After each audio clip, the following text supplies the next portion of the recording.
Sebetulnya seorang Buya Hamka itu ulama yang seperti apa gitu? Apakah ada yang keras? Aku udah gak punya alasan untuk aku bisa nolak film ini. Aku ngerasa banget kita ini hidup, kita harus penuh dengan cinta. Saya kalau ngomong ini mau nangis Mbak Nana. Nggak, dia melawak jadi orang kayo. Sampai kau saja lawak. Andung, saya orang Makassar, nggak paham Andung. Minang diaspora itu punya pengaruh yang kuat terhadap sebaran Muhammadiyah. Dan Buya itu memang seorang yang pikiran-pikirannya dengan Muhammadiyah sangat lekat ya.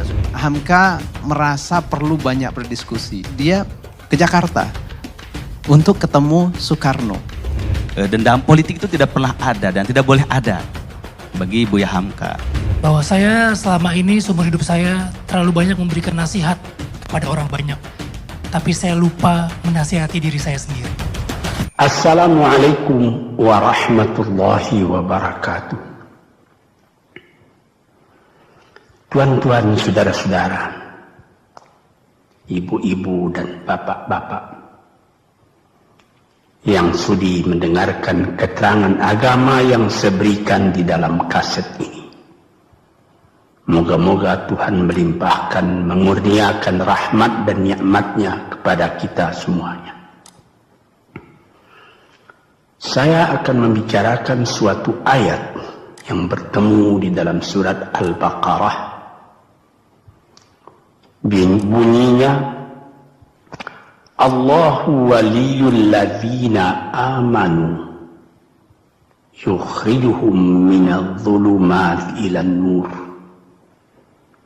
wal ladzina kafaru awliya'uhumut taghut yukhrijunahum minan nuri ila dhulumat. Artinya, Allah adalah menjadi pemimpin bagi orang-orang yang beriman, orang yang mempunyai kepercayaan yang teguh. Dan Allah, apabila orang itu telah betul-betul menganggap Allah menjadi pemimpinnya, Allah pun menjamin mengeluarkannya daripada gelap gulita kepada terang benderang. Gelap gulita kebodohan kepada kecerdasan. Gelap gulita kehidupan tak tentu arah kepada tujuan yang sejati. Sebaliknya, orang yang kafir yang tidak percaya kepada Allah, maka sebaliknya yang terjadi, daripada terang benderang dia akan dipimpin oleh taghut, oleh kekuasaan-kekuasaan yang bukan bersandar kepada Allah. Yang demikianlah yang akan mengeluarkannya daripada terang benderang kembali ke dalam gelap gulita. Oleh sebab itu, rohani manusia itu adalah melalui di antara gelap dan terang kehidupan itu, di antara terang dan gelap kehidupan. Kalau sekiranya jasmani kita, kalau sekiranya badan kita yang lahir ini diberi cahaya oleh matahari yang terbit di waktu pagi, yang terbenam di waktu sore, rohani kita pun diberi juga terang oleh suatu yang lebih terang dari matahari, yaitu petunjuk dan hidayat Tuhan. Di dalam Al-Quran, Tuhan memberikan bujukan, memberikan jiwa besar kepada orang-orang yang beriman itu. Tuhan bersabda, La tahinu wa la tahzanu wa antumul a'launa in kuntum mu'minin. Engkau ini adalah orang yang tinggi kalau engkau tetap memegang kepercayaan kepada Allah Subhanahu wa ta'ala. Di dalam perjuangan hidup di dunia ini, perjuangan antara yang hak dengan yang batil, antara gelap dengan terang, antara keyakinan dan keraguan, manusia berjalan di sekitar itu. Di kiri dan di kanan kita berjumpalah gelap dan terang itu. Maka diberilah pedoman manusia tadi. Apa pedoman? Walaupun bagaimana hebatnya, geloranya, tofannya, alim bubunya, ombaknya dan gelombangnya kehidupan itu, manusia mesti teguh berpegang kepada iman. Sebab kehidupan di dunia itu menurut peraturannya ialah tidak ada yang tetap. Yang tetap itu ialah berubah. Berubah itulah ketetapan yang ada dalam dunia. Panas sangat terik, benar, nanti akan hujan. Hujan sangat lebat, benar, nanti akan panas. Di suatu tempat terjadi hujan yang lebat, berhari-hari timbul banjir. Iya, banjir itu tidak tiap hari, nanti dia kering lagi. Di laut pun demikian pula. Ada pasang naik, tergenang ke atas. Besok pagi air itu sudah kering lagi, surut pasang. Begitulah kehidupan di dunia itu. Itu harus kita yakini supaya kita jangan terombang-ambing dalam kehidupan itu. Kalau kita sudah mulai terombang-ambing, tahu-tahu walaupun bagaimana terangnya hari, gelap timbul dalam jiwa kita sendiri. Walaupun panas terik, kita berhujan. Hujan oleh keringat kita sendiri. Jadi yang penting di sini menjaga hati itu. Sampai Rasulullah Nabi kita Muhammad SAW, inna fil jasadi mudghatan, di dalam tubuh manusia itu ada suatu bekuan darah. Idza salahat salahal jasadu kulluhu wa idza fasadat fasadal jasadu kulluhu. Kalau ini segumpal daging baik, seluruh badan jadi baik. Kalau dia rusak, seluruh badan jadi rusak. Apakah itu? Hati. Hati. Kendali terletak dalam hati kita. Hati artinya penuh. Bukan saja berarti pada daging, tapi pada hati dari hati, isi dari hati, atau juga akal kita. Sebab itu, maka kalau satu waktu saya pernah mengajarkan doa yang mengandung 8 sifat-sifat lemah menghilangkan kemerdekaan manusia, hari ini saya pun akan mengajarkan doa yang diajarkan juga oleh Nabi. Bagaimana menjaga hati tadi. Di situ dalam doa itu ada tersebut 4 perkara.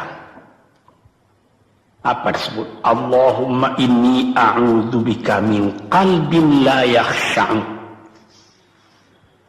wa min ilmin la yanfa'u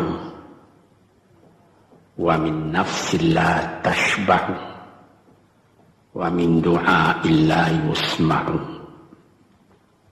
Jadi 4 perkara. Yang pertama, Allahumma inni a'udzubika min qalbin la yakhsha. Aku sangat berlindung kepada Engkau ya Allah, janganlah sampai terjadi hati saya itu tidak khusyuk lagi. Ini bahaya ini. Mulai bahaya, mengancam kepada manusia.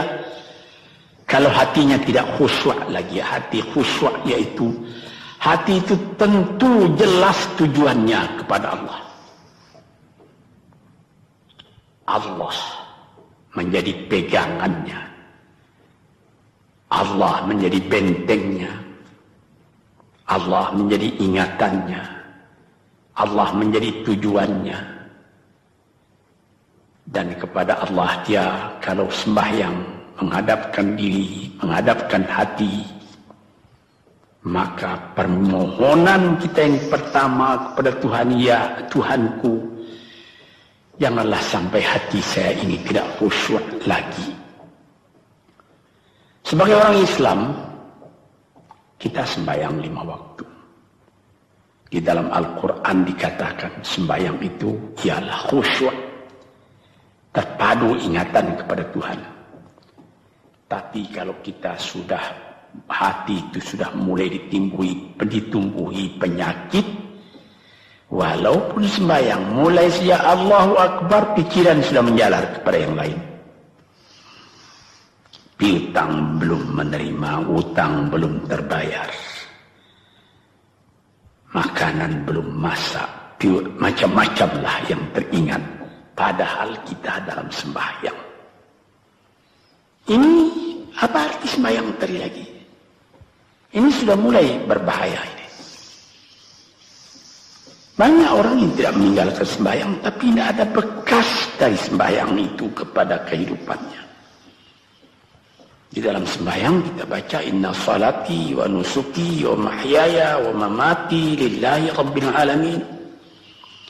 Sesungguhnya sembahyangku dan ibadatku dan hidupku dan matiku sama sekali terserah kepada Allah. Ini dirasakan dalam hati, bukan cuma disebut di dalam mulut. Sebagaimana dikatakan, bukan jadi lip service sebagai seput tangan penggosok-gosok mulut, bukan begitu. Yang dari hati. Kalau sudah dari hati yang khusyuk, ini berbekas kepada kehidupan. Aku tak takut menghadapi segala keadaan dalam hidup, sebab hatiku bertali dengan Tuhan. Dari Tuhan aku datang, kepada Tuhan aku akan kembali. Ini namanya hati yang khusyuk. Tapi kalau sekiranya bacaan tetap fasih, tapi tidak ada lagi dari hati, melainkan rutin saja. Mayang 5 waktu sehari semalam, tapi tidak merubah kepada perangai, tandanya sembahyang tadi tidak khusyuk. Ini yang pertama kita minta kepada Tuhan. Janganlah sampai kita mempunyai hati yang tidak khusyuk, hati yang tidak teringat kepada Allah. Kalau hati tidak ingat lagi kepada Allah, maka segala pekerjaan yang terlarang sudah ringan saja kita mengerjakan. Menipu, berdusta, membujuk orang lain mengerjakan perbuatan yang salah, mencela, memaki, itu karena tidak ingat kepada Allah, cuma ingat kepada diri sendiri saja. Ini yang pertama. Yang kedua dikatakan, wa min ilmin la yanfa', dan aku berlindung kepada Engkau ya Allah daripada ilmu yang tidak memberi manfaat.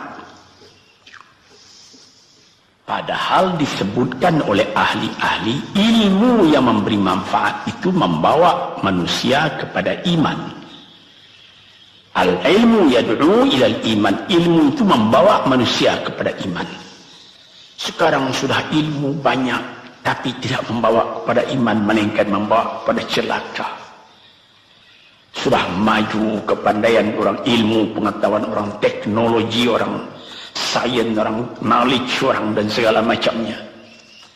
Tapi tidak ada manfaatnya kepada manusia. Cuma bahaya karena ilmu tadi yang datang kepada manusia. Sebagaimana ilmu manusia di abad ke-20 yang sangat penting, yaitu tentang tenaga atom. Maka timbullah bom atom, bom hidrogen, nuklir, sehingga manusia diancam sekarang ini oleh bahaya atom itu di mana-mana. Apabila kita lihat di televisi bagaimana mengadakan demonstrasi di Australia, di Jerman Barat, di tempat-tempat yang lain, melihat bagaimana bahaya atom itu kalau terjadi perang dunia yang ketiga. Ya Rabbi ya Karim, bom atom yang jatuh di Hiroshima itu belum ada artinya dibandingkan dengan bom yang sekarang, yang yang sedang disimpan oleh kerajaan-kerajaan, oleh negara-negara besar untuk menghancurkan. Nah, ini ilmu ini. Tetapi ilmu yang membawa bahaya bukan saja tidak memberi manfaat, bahkan memberi bahaya.